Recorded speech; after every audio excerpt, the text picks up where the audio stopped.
স্বাগত আরেকবার। দেখছেন আশার বাংলাদেশ। নাহিম ভাই, জানতে চাইবো যে এই উদ্যমী তরুণদেরকে এগিয়ে নিয়ে যাওয়ার জন্য আপনাদের পরিকল্পনাগুলি কি? প্রথমেই বলবো যে এই যে আমাদের দুইজন অ্যাওয়ার্ডি, তাদের কথা শুনে কিন্তু মানে আমরা এত বেশি উদ্বুদ্ধ, মানে আমরা বলছি যে আমরা কালেকটিভলি আমরা যারা অর্গানাইজ করছি জিনিসটাকে, এবং অসাধারণ আসলে মেধাবী এরা, এত ইনফরমেশন, এত তথ্য, এত পরিকল্পনা, এত গোছানোভাবে তারা যে কাজ করছে। আর আমাদের জিনিসটা হচ্ছে আমরা সেই গোছানো জায়গায় আমরা তাদেরকে একটু সহযোগিতা করব। বেসিক, ভেরি বেসিক, ফান্ডামেন্টাল, আর কোনো কিছুই নয়।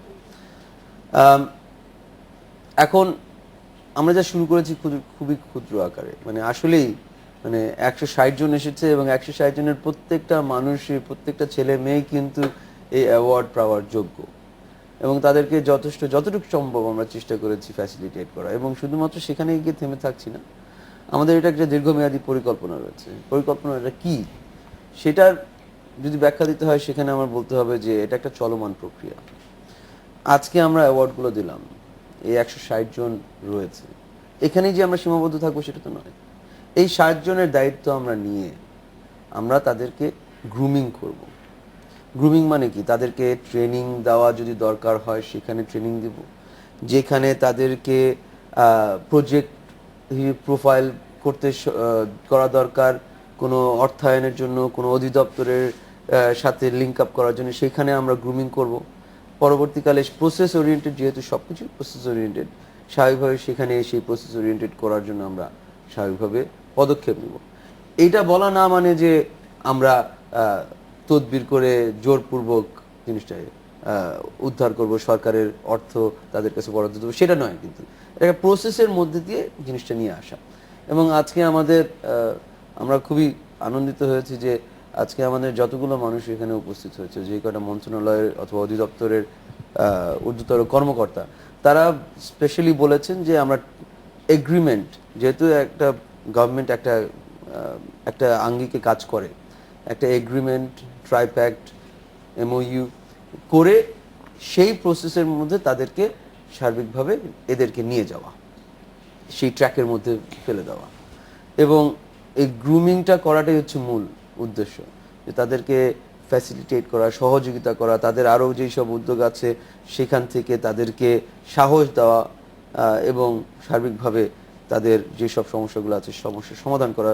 যদিও আসলে আমরা সকল সমস্যার সমাধান যে করতে পারবো না কিনা সেটা আমরা আসলে জানি না। এবং প্রাথমিক পর্যায়ে যখন আমরা যাই, জিনিসটা এরকম হয়েছিল যে ভাইয়া আমার ফান্ডিং দরকার, ভাইয়া আমার জেলা পরিষদের প্রশাসককে বলে দিতে হবে, আমার ওসিকে ডিস্টার্ব করছে, ওসিকে বলে দিতে হবে, আমার ইউনোকে বলে দিতে হবে। আসলে সেই জায়গাটায় কিন্তু আমরা ফ্যাসিলিটেট করতে পারবো না, কারণ সেটা তাদেরই সমাধান করতে হবে। আমরা যেটা করতে পারবো, তাদেরকে কানেক্ট করিয়ে দিতে পারবো, যে একটা জায়গায় তারা অবস্থান করবে, রেল লাইনের রেলকে রেল লাইনের মধ্যে নিয়ে আসা। ইতিমধ্যে একটা বড় কাজ হয়ে গেছে যে এই দেশের মানুষ দেখছে যে তরুণরা অনেক ভালো কাজ করছে, তাদের মধ্যে এই উদ্যম আছে, এইভাবে তাদের আশেপাশের মানুষদেরকে নিয়ে যে তারা ভাবছে। কারণ আমরা কিন্তু নাইম ভাই দেখেন যে এসএমই ফাউন্ডেশন বলেন, এমনকি কমার্শিয়াল ব্যাংকগুলিও কিন্তু ইনভেস্টমেন্টের জন্য কাজ করতেছে। সমাজ কল্যাণ মন্ত্রণালয় তারাও কিন্তু নানান ধরনের অর্থায়নের জন্য চেষ্টা করতেছে, কিন্তু কোথায় তারা যাবে সেটা জানে না। আবার এরাও জানে না কোথায় গেলে আমার এই কাজটাকে আরেকটু বড় করতে পারবে। এক্স্যাক্টলি সেই জায়গাটায় যে এই যে আপনাদের একটা প্রক্রিয়ার মধ্য দিয়ে কতগুলি মানুষের উদ্যোগ সামনে এসেছে, এটাই কিন্তু আমার মনে হয় যে সামনের দিকে চলার ক্ষেত্রে অনেক বড় ওদেরকে উপকার করবে। আমরা একটু লিখনের কাছে আবার ফিরে যেতে চাইবো যে লিখন, এই যে কাজ করার ক্ষেত্রে বিশেষ করে উদ্যোক্তা একজন নারী, যাদেরকে নিয়ে কাজ করতেছো তারাও নারী, সেইটা কি কোনো ধরনের সমস্যা বা চ্যালেঞ্জ মোকাবেলা করতে হয়েছে সেই কাজগুলো সেটা করার তো ক্ষেত্রে? হচ্ছে অনেক ধরনের চ্যালেঞ্জ। আপনি নারীদেরকে নিয়ে কাজ করি, তো আরো বেসিক হচ্ছে আপনার একটা প্রতিষ্ঠানের সামনে, বিএল কলেজ একটা প্রতিষ্ঠান, তার সামনে তো যেটা হয়, অনেকে মনে করে এখানে কি হচ্ছে বা এরা কি করছে, এইটা তাদেরকে বোঝানোটা অনেক টাফ হয়েছে। আমরা যতই বলি তারপরে হচ্ছে বারবার ওরা এসে চেক করে। রিসেন্টলি একটা ঘটনা বলি, আমি কম্পিউটার ক্লাস নিচ্ছি, তো হচ্ছে একজন এসে অনেক ফাউল টাইপের কথা বলতেছে যে এখানে কি হয়, বেসিক্যালি এখানে কি করেন আপনারা। তো আমরা যতই তাকে বোঝাচ্ছি ঘুরে ফিরে সেই এক কথা যে আপনারা কি এখানে রাতে থাকেন, এখানে কেন রাতে থাকা হবে, আমি সেটা বুঝলাম না যে সে কেন রাতের কথা এখানে বললো। মানে এই টাইপের কথাবার্তা তারা বলে, তার মানে বোঝা যাচ্ছে যে তারা কোন মানসিকতা নিয়ে ওখানে এসেছে আমাদেরকে দেখতে। তো এই ধরনের সমস্যা তো হয়। আর এছাড়া কি আমরা যেহেতু হচ্ছে খুলনার আপনার থানা দৌলতপুর থানায় কাজ করি এবং সেখানে এই মানে আপনার যেরকম ঢাকা শহরটা যেরকম আপডেট সেটা কিন্তু ওখানে না। তো সেখানে একটু কাজ করতে গেলে অনেক ধরনের সমস্যা হয়েছে এবং হয়। তো আমি মনে করি যে আজকে যে আপনার আমি যে অ্যাওয়ার্ডটা পেলাম বা আমি এখানে আসি, বা আমার মনে হয় না এর পরবর্তীতে তারা আমাকে যদি দেখে বুঝে তাহলে আমার মনে হয় না যে আর কোনো সমস্যা হবে। এবং এই জন্য অবশ্যই হচ্ছে আপনার তাদেরকে অসংখ্য থ্যাঙ্কস। তাদের জন্য আর কি একটা যেটা হচ্ছে প্লাস পয়েন্ট, অনেক প্লাস পয়েন্ট তো অবশ্যই আছে। দেন প্রথম যেটা কথা সেটা হচ্ছে যে আমাকে জানলো, আমার প্রতিষ্ঠানকে জানলো, দেন তারা এরপরে এটা নিয়ে আর কোনো কিছু বলবে না যে হ্যাঁ তুমি এটা করো, আমি তোমাকে দেখছি টিভিতে, বা তুমি এটা করো, হ্যাঁ স্বাধীনতা তৈরি হবে। তো এটা হচ্ছে এখন মনে হয় না যে এখন ওই প্রতিবন্ধকতার সৃষ্টি হবে যেটা আগে হয়েছে। আর এছাড়া এই যে একটা স্বীকৃতি, এই স্বীকৃতিটা আপনার কাজকে এগিয়ে নেওয়ার ক্ষেত্রে আর কি কি সুবিধা দিতে পারে, বা আপনি আর কি কি জিনিস এক্সপ্লোর করতে চান?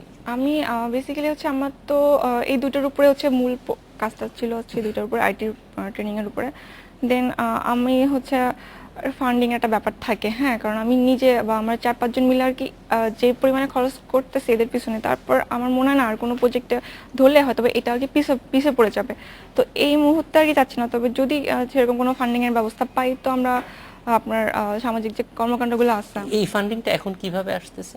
এই ফান্ডিং টোটালি আমাদের, মানে আপনারা কাইন্ড অফ চাঁদা দিয়ে বা চাঁদা দিয়ে। এটা হচ্ছে আমি বলি, আমরা হচ্ছে বিএল কলেজের সামনে একটা প্রতিষ্ঠান, সামনে হচ্ছে ছোট একটা দোকান, সেখানে একটা কম্পিউটার এবং হচ্ছে এখানে ফ্যাক্স এবং অনলাইন ভিত্তিক কাজগুলো করা হয়। একটা ভাইয়ার থাকে, সে ওই রায়গুলো কালেক্ট করে, সেখানে যতটুকু হয় সেটাতে আমাদের দোকান ভাড়াটা হয়।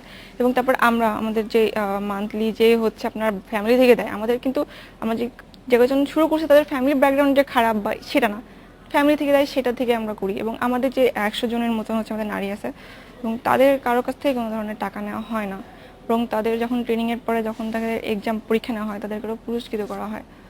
এবং হচ্ছে কোনো রকমই ফান্ড নিয়ে কোনো রকমই না, নিজেদের।